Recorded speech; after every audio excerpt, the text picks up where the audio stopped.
Hey guys, तो ये है first part of 10 most asked questions in core Java in exam. तो इसमें मैंने समझाया है 2 मार्कर्स के क्वेश्चंस जो एग्ज़ाम्स में पूछे गए हैं 2019 से लेके 2023 जून तक। और ये क्वेश्चंस टोटली रिसर्च करके निकाले गए हैं क्वेश्चन पेपर्स में से 2019 टू 2023 जून तक। टीचर्स से पूछा है प्लस क्वेश्चन बैंक्स में से निकाला है और थरो रिसर्च करके वैसे ही आंसर्स रिसर्च करके डाले गए हैं। और मैंने मेरी तरफ से बहुत अच्छे से जैसा हो सके वैसा एक्सप्लेन करने की कोशिश की आपको। आई होप आपको ये वीडियो पसंद आए। और स्टार्ट करने से पहले मैं आपको बता दूं कि ये वीडियो 4 पार्ट्स में डिवाइडेड है, जिसमें ये फर्स्ट पार्ट है। सेकेंड पार्ट्स में और 10 क्वेश्चन होंगे जो 2 मार्कर्स ही होंगे, और जो थर्ड पार्ट रहेगा और फोर्थ पार्ट रहेगा उसमें 4 मार्कर्स के रहेंगे क्वेश्चंस। तो depending on the response of this video मैं आगे के वीडियोस बनाऊंगा। सो अगर आपको कुछ भी समझ ना आए तो कमेंट सेक्शन में बेझिझक पूछिएगा। डिस्क्रिप्शन में मैं अपनी इंस्टा आईडी की लिंक डाल दूंगा और मेल आईडी डाल दूंगा। आप उधर मुझे मेल या फिर डीएम कर सकते हो, तो आपको समझ में आए या ना आए तो उधर मुझे डीएम कर दीजिएगा या फिर कमेंट्स में बता दीजिएगा। मैं आपको वैसे समझा नहीं होगा तो मैं समझने की कोशिश करूँगा। और अगर आपको ज़्यादा ही समझ में ना आ रहा हो तो मैं एक Q&A सेशन कंडक्ट करूँगा।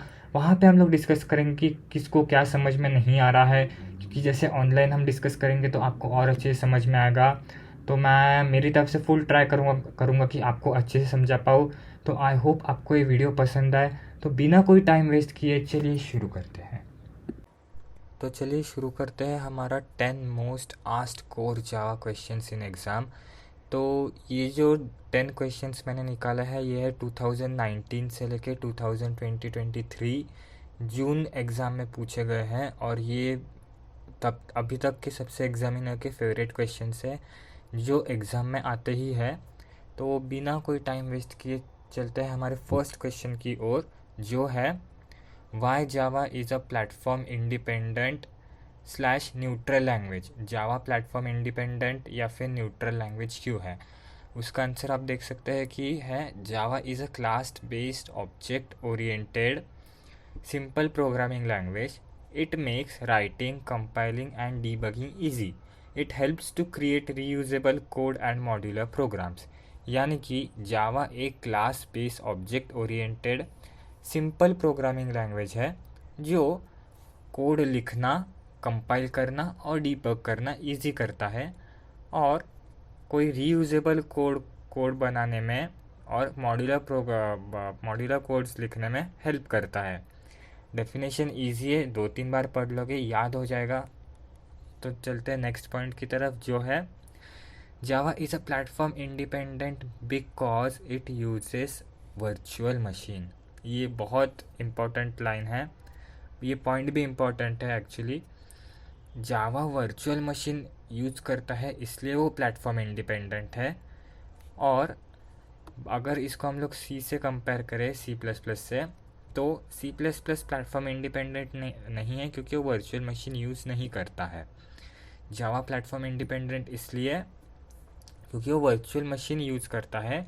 आपको ऊपर का डेफिनेशन याद रहे या ना रहे, बट ये वाला पॉइंट ज़रूर याद रखना कि जावा is platform independent because it uses virtual machine. The next line is की The Java programming language and all APIs are compiled into bytecodes। bytecodes में कंपाइल किया जाता है। इसमें कैसा रहता है कि अगर आप C++ को देखें तो आप जब कोई भी प्रोग्राम C++ का कंपाइल करते हो तो वो डायरेक्ट मशीन लैंग्वेज में कन्वर्ट होता है। मशीन लैंग्वेज क्या रहती है? ज़ीरोज़ एंड वंस की लैंग्वेज को हम लोग मशीन लैंग्वेज बोलते हैं। बट जावा क्या करता है, उसको वो पहले कोड को बाइट कोड्स में कन्वर्ट करता है, जिसको हम डॉट क्लास फाइल भी बोलते हैं। तो क्या होता है कि जब भी आप कोई भी जावा का कोड कंपाइल करते हो तो उसको आपको बार बार कंपाइल नहीं करना पड़ता है। आपने एक बार जावा का कोड कंपाइल किया तो आप उसको लिनक्स के ऊपर चला सकते हो, उसको आप विंडोज़ के ऊपर चला सकते हो, उसको आप उबंटू के ऊपर चला सकते हो। But in case of C++ आपको वो प्रोग्राम हर केस में कंपाइल करना पड़ेगा। आपको वो लिनक्स में भी कंपाइल करना पड़ेगा, वो विंडोज़ में भी कंपाइल करना पड़ेगा, और उबंटू में भी कंपाइल करना पड़ेगा। इसलिए जब भी जावा बाइट कोड्स में कंपाइल करता है कोड को, इसलिए वो एक प्लेटफॉर्म इंडिपेंडेंट और न्यूट्रल लैंग्वेज है। तो आई होप ये आपको समझ गया हो, मैंने जो एक्सप्लेन किया हो। अगर नहीं समझे तो आप कमेंट करके मुझे बता देना, मैं और अच्छे से उधर एक्सप्लेन करूँगा अपनी तरफ से। तो चलिए चलते हैं नेक्स्ट क्वेश्चन की ओर। तो नेक्स्ट क्वेश्चन है डिफाइन इनहेरिटेंस। ये one of the most favourite and one of the most asked question है क्वेश्चन पेपर जो सेट करते हैं उनका प्लस टीचर्स का। सो चलिए देखते कि इनहेरिटेंस क्या रहता है। So inheritance is a mechanism in which one class inherits the properties of another class is known as inheritance. In other words, we can say when one class accesses the properties of another class is called inheritance. In simple words, the mechanism of deriving a new class from an old class is called inheritance. पूरा definition same है, words को घुमाया गया है बस। तो क्या रहता है मैं समझा देता हूँ इनहेरिटेंस, जिनको समझा नहीं है और आपको इजी चाहिए इसलिए भी, कि इनहेरिटेंस एक मैकेनिज़्म रहता है जिसमें एक क्लास दूसरे क्लास में इनहेरिट होता है और उसकी प्रॉपर्टीज़ को एक्सेस करता है, यानी कि उस क्लास में जो कुछ भी है उसको एक्सेस करता है, उसे इनहेरिटेंस बोलते हैं। अगर अलग शब्दों में देखा जाए तो इनहेरिटेंस एक मैकेनिज़्म है जिससे एक नया क्लास डिराइव होता है पुराने क्लास में से। यानी कि आप एग्जांपल ले सकते हो कि एक पेरेंट में से एक चाइल्ड जब होता है, जब पेरेंट को चाइल्ड होता है तो उसे इनहेरिटेंस बोलते हैं। मतलब पेरेंट क्लास में से जब एक चाइल्ड क्लास आता है उसे इनहेरिटेंस बोलते हैं। सो इसमें बस हमने उसको थोड़ा घुमा के लिख दिया है। When a new class is formed from an old class is called inheritance. So I hope आपको ये समझ में आ गया हो। नहीं आया हो तो आप मुझे ऑब्वियसली कमेंट्स में बता सकते हैं, मैं उसको और अच्छे से सॉल्व करूँगा आपके लिए। तो चलिए चलते हैं हमारे नेक्स्ट क्वेश्चन की ओर। सो नेक्स्ट क्वेश्चन है what is error, list type of error. बहुत इजी क्वेश्चन है, थोड़ा कम पूछा जाता है एग्ज़ाम में, बट 2019 से लेके 2023 तक ये 3 बार पूछ चुके हैं। देखा जाए तो लास्ट ईयर लाइक 2023 इसी साल में आप कंसिडर कर लो, जून में पूछा गया था ये क्वेश्चन, जून वाले एग्ज़ाम में। सो इसका डेफिनेशन बहुत इजी है कि the errors which can't be predicted for exceptional conditions in the programs is known as error. मतलब एरर्स एक चीज़ रहती है जो हम प्रेडिक्ट नहीं कर पाते और एक्सेप्शनल कंडीशंस में वो भी उस प्रोग्राम्स के उसे एरर बोलते हैं। फॉर एग्ज़ाम्पल आपने कोई प्रोग्राम लिखा पर उसमें कुछ एक ब्रैकेट वगैरह डालना भूल गए और जब आपने उसको रन किया तो उसने आपको एक एरर दे दिया। सो आप ये प्रेडिक्ट नहीं कर सकते कि प्रोग्राम रन करने के बाद उसमें एरर आएगा कि नहीं आएगा। सो the errors which can't be predicted for exceptional condition in the programs is called an error. An error is abnormal condition. यानी एक एरर नॉर्मल कंडीशन नहीं है, वो कुछ अलग कंडीशन है। ओके, एरर के 3 टाइप्स रहते हैं। सिंटैक्स एरर, यानी कि जब भी आप कोई भी सिंटैक्स लिखते हो, जैसे मैंने बोला कोई ब्रैकेट डालना भूल गए किसी सिंटैक्स का, या फिर उसमें कुछ वर्ड्स की अदला बदली हो गई तो उसे सिंटैक्स एरर बोलते हैं। फिर run time errors and logic error. So ये 3 टाइप के एरर रहते हैं। अभी इस क्वेश्चन में बहुत से लोगों को डाउट आता है कि भैया लिस्ट लिखा है तो हम लोग बस क्या उसको लिस्ट कर दे, जैसे मैंने यहाँ पे 3 पॉइंट्स में डाला है सिंटैक्स एरर, रन टाइम और लॉजिक, या उसको एक्सप्लेन भी करें। तो देखो ये आपके ऊपर है, आपको लिस्ट करना है या उसको डिफ़ाइन करना है। बट अगर आपको लग रहा है कि ये आंसर 2 मार्क्स के लिए सफिशिएंट नहीं है तो आप उसको डिफ़ाइन करने के लिए जा सकते हो, उसको एक्सप्लेन करने के लिए जा सकते हो। बट क्या होगा ना बच्चों कि आपका टाइम बहुत चला जाएगा और आपको 4 मार्कर्स के लिए टाइम नहीं मिलेगा, एंड आपको प्लस प्रोग्राम्स भी बहुत सारे लिखने रहते हैं एग्ज़ाम में।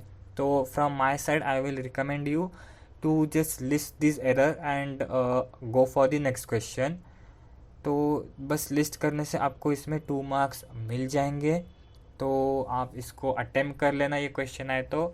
और एक बार मैं आपके लिए सिंप्लीफाई कर देता हूँ कि एरर्स एक एक्सेप्शनल कंडीशन रहती है जो प्रेडिक्ट की नहीं जा सकती प्रोग्राम्स में, और वो एक एबनॉर्मल कंडीशन रहती है। एरर के 3 टाइप्स रहते हैं, syntax error, run time error और लॉजिक एरर। तो आई होप आप समझ गए होंगे। सो बढ़ते हैं हमारे नेक्स्ट क्वेश्चन के ऊपर।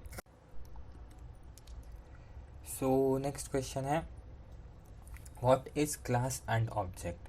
क्लास और ऑब्जेक्ट क्या रहते हैं? तो क्लास इज़ अ ब्लूप्रिंट और template from which objects are created. यानी क्लास एक ब्लूप्रिंट या फिर टेम्पलेट रहता है जिससे ऑब्जेक्ट्स बनाए जाते हैं, और ऑब्जेक्ट एक इंस्टेंस रहता है जिससे इंस्टेंस रहता है क्लास का। Object is an instance of a class and class is a blueprint और template from which an object is created. Okay, objects are created. Class is a group of similar objects, whereas object is a real world entity such as pen, laptop, mobile, keyboard, etc. यानी कि class similar objects का group रहता है, और जो object रहता है वो रियल लाइफ एंटिटी रहती है, जैसे कि आपका पेन हो गया, लैपटॉप हो गया, मोबाइल हो गया, कीबोर्ड हो गया, फ़ोन हो गया, और अलग अलग चीज़ें जो भी आप रियल लाइफ में देखते हो उसे ऑब्जेक्ट बोलते हैं। और जो क्लास रहता है वो ब्लूप्रिंट या फिर टेम्पलेट रहता है, या फिर आप बोल सकते हो सॉफ्ट कॉपी रहता है। Okay, class is declared once, object is created many times. Class को हम बस एक बार डिक्लेयर कर सकते हैं, ऑब्जेक्ट को हम लोग कई बार, मतलब बहुत बार हम लोग उसको क्रिएट कर सकते हैं, मल्टीपल टाइम्स क्रिएट कर सकते हैं एज पर रिक्वायरमेंट। क्लास एक लॉजिकल एंटिटी रहती है और ऑब्जेक्ट एक फिजिकल एंटिटी रहती है। तो जैसे क्योंकि क्लास लॉजिकल एंटिटी इसलिए रहती है क्योंकि वो एक ब्लूप्रिंट या फिर टेम्पलेट टाइप रहती है ना, इसलिए वो एक लॉजिकल एंटिटी रहती है। और ऑब्जेक्ट एक फिजिकल एंटिटी रहती है क्योंकि वो एक रियल वर्ल्ड एग्जिस्टिंग ऑब्जेक्ट रहता है, इसलिए वो फिजिकल एंटिटी रहती है। सो ये एक्चुअली 4 पॉइंट मैंने लिखे हैं, आप इनमें से 3 भी लिखो, क्लास के या फिर ऑब्जेक्ट के। तो आपके लिए लाइक आपको 2 पॉइंट एग्जाम 2 मार्क एग्ज़ाम में मिल जाएंगे। और ये भी एक लास्ट ईयर का ही पूछा गया हुआ क्वेश्चन है, और उसके पहले मतलब लास्ट 4 years में दिस वाज आस्क्ड ट्वाइस। सो या it is an favourite question and can be asked this year in October exam. So I hope आपको समझ गया हो क्लास और ऑब्जेक्ट क्या रहते हैं, और आप इसको एग्ज़ाम में लिख पाओ। कोई भी डाउट हुआ, नहीं समझा, तो आप मुझे कमेंट्स में पूछ लीजिएगा और बताना कि मज़ा आ रहा है कि नहीं आ रहा है। सो चलते हैं हमारे नेक्स्ट क्वेश्चन के ऊपर। ओके, सो नेक्स्ट क्वेश्चन है, व्हाट इज़ एक्सेप्शन। एक्सेप्शन क्या है? An exception is a condition considered as a problem which stops program from execution from the point of occurrence is known as exception। तो exception क्या रहता है? exception एक condition रहती है जिसको एज अ प्रॉब्लम कंसिडर किया जाता है, जो प्रोग्राम को एग्जीक्यूट होने से रोक देता है। From the point of occurrence मतलब जब से वो एक्सेप्शन हुआ है एग्जीक्यूशन के वक्त, तब से उसको रोक दिया जाता है। फॉर एग्ज़ाम्पल, आपने एक प्रोग्राम रन किया, और प्रोग्राम जब कंपाइल होता है तो वो लाइन बाय लाइन कंपाइल होता है, राइट। तो फर्स्ट लाइन में उसने कंपाइल किया, सेकंड में कोई एरर नहीं आया, थर्ड में नहीं आया, लेकिन फोर्थ लाइन में उसको एक एक्सेप्शन दिखा जहाँ पे एक ऑकरेंस आया, जिस एक्सेप्शन आया, तो उस प्रोग्राम को रोक दिया गया, वहाँ पे ही टर्मिनेट कर दिया गया, उससे एक्सेप्शन बोलते हैं। क्या हुआ, 4 लाइन तक उसने प्रोग्राम को एग्जीक्यूट किया, 5th लाइन में उसको एरर दिखा, एक्सेप्शन दिखा, उसने वहाँ पे उसको प्रोग्राम को टर्मिनेट कर दिया। तो एक्सेप्शन एक कंडीशन रहती है, एज अ प्रॉब्लम उसको कंसिडर किया जाता है, जो प्रोग्राम को स्टॉप कर देता है एग्जीक्यूशन से, उसको आउटपुट देने से स्टॉप कर दिया जाता है। जब से वो प्रॉब्लम ऑकर हुआ है तब से. So an exception is a condition considered as a problem which stops program from execution from the point of occurrence is known as exception. I hope आपको ये समझ गया हो अच्छे से. तो बढ़ते हैं नेक्स्ट क्वेश्चन की ओर. तो नेक्स्ट क्वेश्चन है what is difference between array and array list. ये क्वेश्चन पूछा गया था 2022 के फर्स्ट एग्ज़ाम में प्लस बैकलॉग के एग्ज़ाम में और 2023 के फर्स्ट एग्ज़ाम में जो कंडक्ट होती है. सो एरे और एरे लिस्ट क्या रहते हैं. लिखने के लिए तो हम 2 पॉइंट भी लिख सकते हैं एग्ज़ाम में, बट मैंने यहाँ पे जानबूझ के 3 पॉइंट लिए हैं क्योंकि कभी कभी क्या होता है आप लोग कंफ्यूज हो जाते हो, स्टूडेंट कंफ्यूज हो जाते हैं या फिर पॉइंट्स भूल जाते हैं. तो इसलिए मैंने सेफ्टी के लिए 3 पॉइंट लेके रखे हैं इधर. तो एरे क्या रहता है. Array it is dynamically created object. तो एरे एक डायनामिकली क्रिएटेड ऑब्जेक्ट रहता है. और array list it is a class of Java collections framework. It has classes like vector, hash table and hash map. मतलब array list जो रहता है वो एक जावा का फ्रेमवर्क का कलेक्शन रहता है जिसमें क्लासेस जैसे कि वेक्टर, हैश टेबल और हैश मैप रहते हैं. फिर सेकंड पॉइंट आता है एरे का कि एरे स्टैटिक इन साइज रहता है, array list dynamic in size रहता है. एरे की फिक्स्ड लेंथ रहती है डेटा स्ट्रक्चर में और एरे लिस्ट की वेरिएबल लेंथ डेटा स्ट्रक्चर में होती है. आई होप आप समझ गए होंगे. इसको बस आप अगर नोटबुक वगैरह लेके बैठे हो तो इसको बस नोट कर लो. आपने अगर लास्ट के 2 पॉइंट भी अच्छे से कर लिए, एग्ज़ाम में लिख दिए तो आपको मार्क्स मिल जाएंगे. पर पॉइंट 0.5 मार्क्स कंसिडर किए जाते हैं एग्ज़ाम में if you are writing a question for 2 marks और उसमें स्पेशली डिफरेंस लिख रहे हो. तो ये क्वेश्चन 4 मार्क्स के लिए भी आया था 2022 में. तो आप अपने हिसाब से, मैं जब 4 मार्क्स का बनाऊंगा तो मैं उसमें लिख दूंगा इसको और अच्छे से कैसे एक्सप्लेन वगैरह करना है. तो चलिए बढ़ते हैं नेक्स्ट क्वेश्चन की ओर एंड आई होप आपको ये समझ गया हो. तो चलिए. सो नेक्स्ट क्वेश्चन है डिफाइन पॉलीमॉर्फिज्म. ये क्वेश्चन आया था 2021 के एग्ज़ाम में. आई थिंक जस्ट लॉकडाउन के बाद जो एग्ज़ाम हुई थी उसमें, और 2022 में बैकलॉग के पेपर्स में आया था. सो पॉलीमॉर्फिज्म क्या रहता है. So polymorphism means same object having different behaviour. मतलब एक ऑब्जेक्ट पर उसके अलग अलग क्या बोल सकते हैं रूप, उसके अलग अलग बिहेवियर, उसके अलग अलग प्रकार. Polymorphism is a combination of 2 Greek word.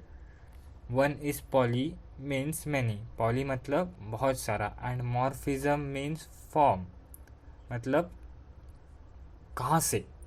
Polymorphism का मतलब है मैनी फॉर्म. ओके, एक चीज़ के बहुत सारे रूप. So polymorphism is a combination of 2 Greek word.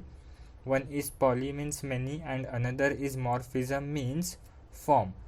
Polymorphism is a way in Java in which we can perform single action in different ways.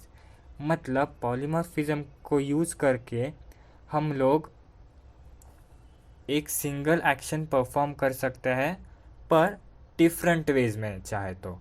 सो अगर मोटा मोटा देखा जाए तो polymorphism means same object having different behaviour, which means polymorphism is a combination of 2 Greek word. One is poly means many and another means morphism means form.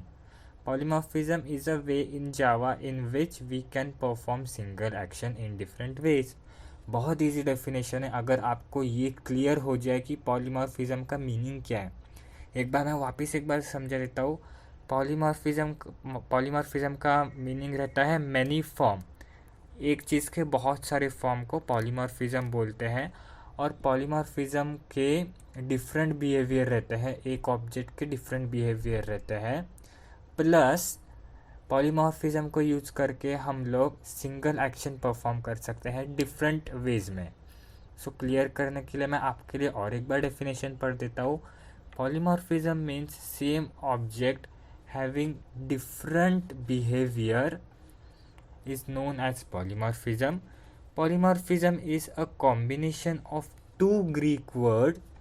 Poly means many and another is morphism means form. मतलब many form. Okay.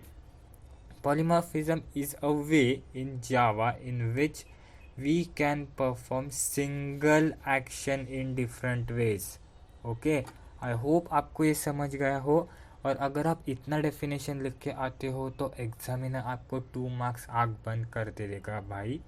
इसको लिख लो, इसको अच्छे से learn कर लो. ये next exam में आने वाला है. लिख के लो. आपके नोटबुक में पेन में नहीं आए तो कमेंट सेक्शन में स्पैम कर देना. बट ये क्वेश्चन आएगा ही आएगा.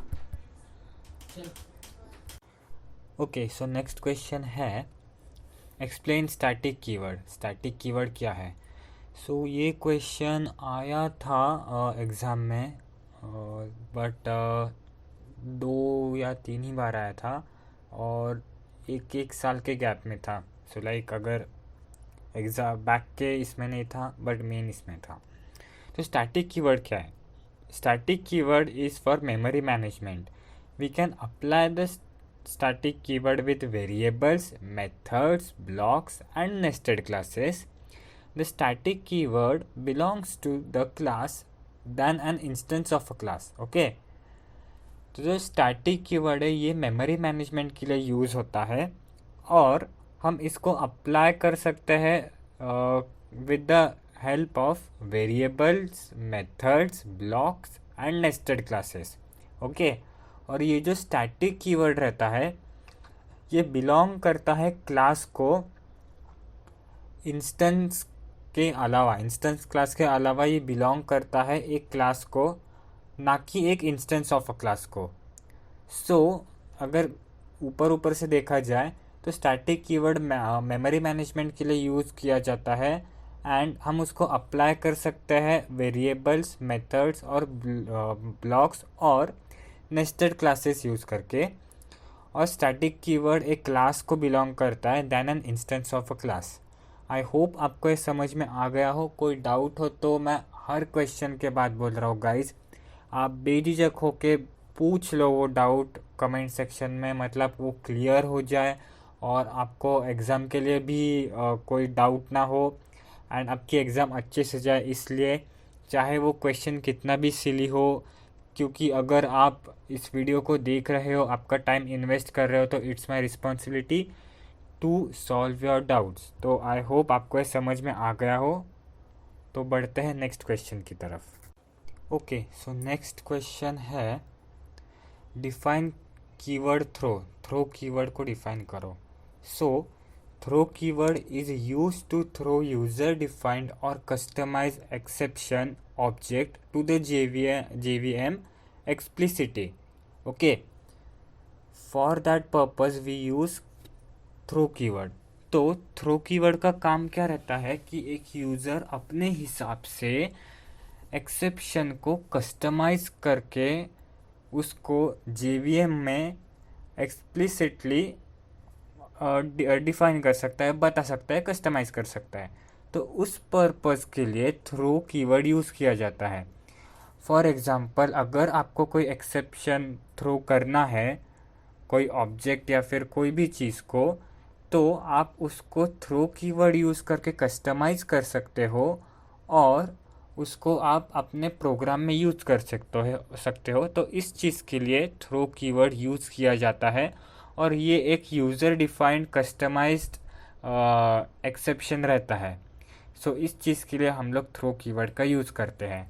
आई होप ये आपको समझ में आ गया हो. डेफिनेशन भी छोटा है, बुक में भी इतना ही दिया है, थोड़ा सा बढ़ा दिया है, बट ये मैंने मेन वर्ड्स में, मेन लाइंस में आपको समझाया है.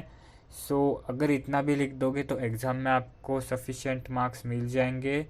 और ये क्वेश्चन आता है एग्ज़ाम में, सो इसको अटेम्प्ट करने का ट्राई कीजिए. इजी डेफिनेशन है.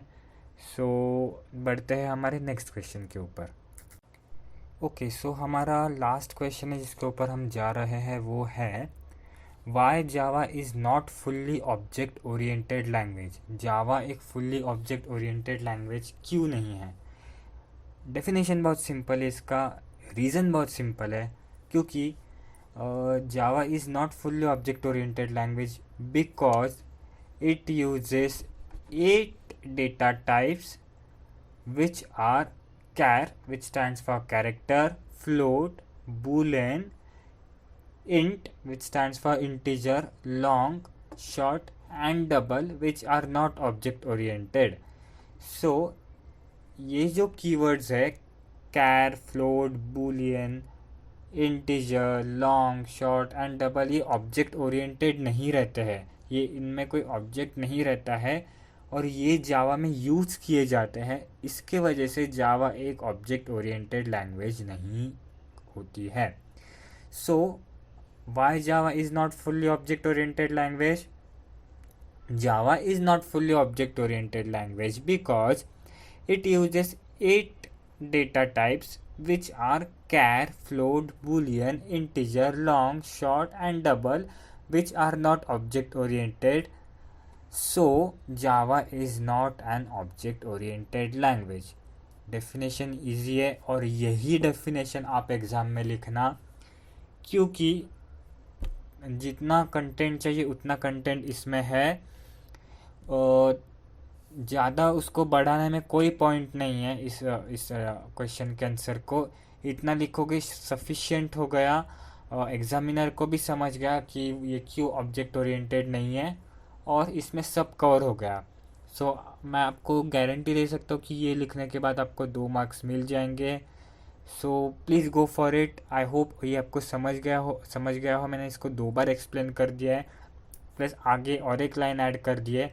अगर आप कोई नोटबुक पेन पेपर लेके बैठे हो तो इसको मार्क कर लेना, इसके नोट्स बना लेना। एंड अगर आपको ये वीडियो अच्छा लगा है तो लाइक करना, शेयर करना, सब्सक्राइब करना। और इसका जो अगला पार्ट है पार्ट 2, जिसमें बाकी के रिमेनिंग 10 क्वेश्चंस रहेंगे 2 मार्कर्स के, वो जल्द ही मैं डाल दूंगा depending upon the response.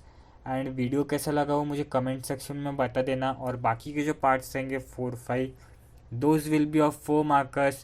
So please show your response so that I can create more videos like this. And I hope you enjoyed this video, you liked this video and you got some valuable information from this video. So thank you for watching.